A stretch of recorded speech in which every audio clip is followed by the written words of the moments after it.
Greetings everyone, this is Serpentine451, and welcome to my first topic video on my channel.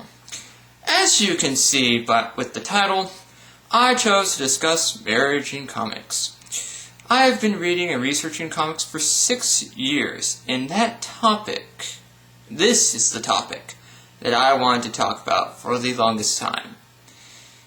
Now, I must warn all of you that this is what I think of the concept. I am for marriage in comics because it is natural character progression for some characters. There are some characters that should not get married because of their personalities, but we'll get into that later.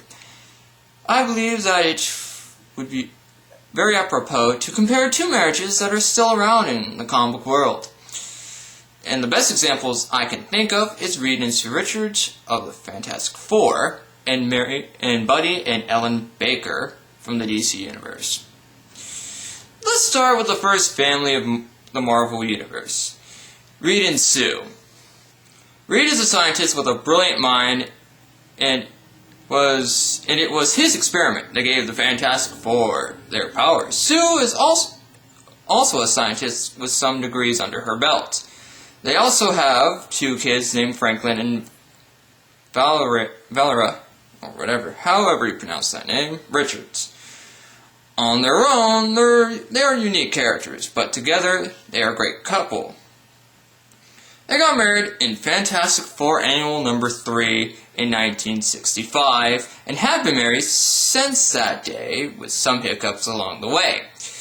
One thing that I like about this marriage is that Reed can get so wrapped up in his work, and he doesn't know when Sue wants to do some very R-rated stuff. To the point it's hilarious. When you get to the point it's hilarious. I also like that the marriage is not perfect, like all marriages. They raise their kids and fight alien hordes at the same time.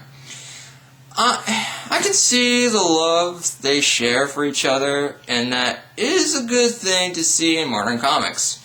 In universes where relationships end because people want to reboot the characters, it is a good thing to have at least one marriage in Marvel Comics that makes sense. The next marriage we will be looking at hails from the DC Universe, and they are the Bakers, Buddy and Ellen. They got married during the 60s and 70s, and they also have two kids named Cliff and Maxine. Buddy was a stuntman working in San Diego before becoming Animal Man, and Ellen works as an artist for a children's book before DC Comics rebooted their universe. I love this marriage because it feels so genuine. Their family makes me feel like they were my family. I also like how real the couple acts. Much like Reed and Sue, Buddy and Ellen have troubles like a couple in the real world. Take, for example, the newest run of Animal Man, where he fights dead things just to protect his family. And also a little bit of money troubles, but fighting undead creatures is a bit of a problem. During the Rot World storyline, he finds out that his family is dead because he was gone for a year, and now plans to stop the rot and save the world. DC may have ripped Clark Kent and Lois Lane apart, but they could never take Ellen away from Buddy. The differences between these marriages I can think of is the threats they face and some minor to major problems within each marriage. Buddy fights the rot, like I said before, in the new DC Universe, with Ellen and his family by his side. Reed and Sue fight villains like El Diablo, the Skrulls, and many others on a regular basis. I personally believe that Buddy's threat is greater than the Richards are because he fights the dead. No villain can compete with fighting the dead. One major problem Reed and Sue ever had is the Marvel Comics storyline Civil War that I can think of. Reed chose the pro-registration side, whereas Sue chose the anti-registration side with her brother Johnny. They fight each other with ideologies in their fist. Go figure. But Buddy, on the other hand, let Starfire stay at his place before the DC New 52 relaunch, and she decided it was a great idea to swim in the Baker's pool completely nude. That could turn into a real problem really fast. Don't you think? Now let's get to the point of the video which I want to talk about the most. Characters that should be married. On the top of that list is none other than the friendly neighborhood Spider-Man. I like Peter Parker, but he has made some of the biggest mistakes that one of the biggest mistakes that he could do is by selling his marriage to Mephisto. Great move there. It's like beating a dead horse, and no one likes to hear someone trying to beat a dead horse. But still, it's a point I want to make. When it comes to love interests, Peter Parker, his two famous ones will always be Gwen Stacy and Mary Jane Watson. Mary Jane Watson being the most famous. They're more well known. When Gwen died, Peter felt depressed. Mary Jane was there for him. And the moment Peter married Mary Jane, it was the moment that he grew as a character. I hate it when someone thinks that they know what's best for a character by removing something that made them grow as a character. Spider-Man should grow as a character. He should get married. He should feel like he should grow up. The character should progress, not regress. That's what I'm trying to say here. And Mary Jane's line, "Face it, Tiger, you hit the jackpot," is one of the most recognizable lines in comic book history. I just don't get it.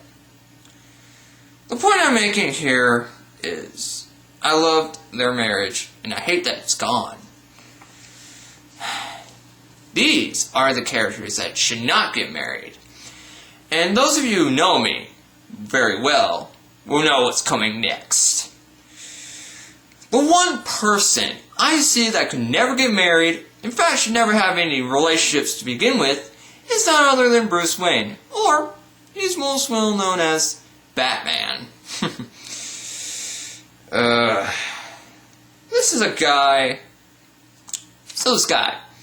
lost his parents at an early age due to violence, and became so obsessed with stopping crime that he became a bit of a shut-in, became this brilliant mind, and this great martial artist, and dedicated himself to this cause.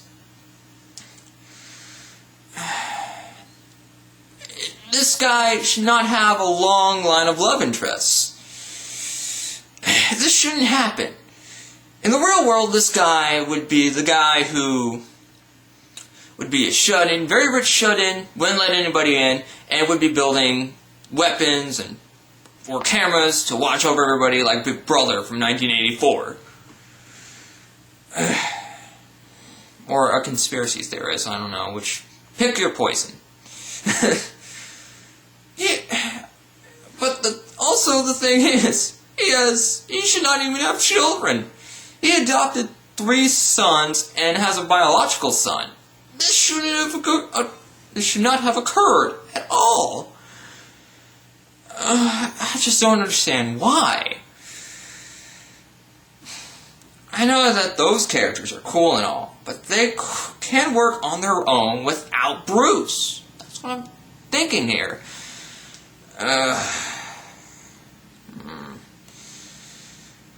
Bruce Wayne, as a character, is supposed to be a rich kid and should get a lot of women.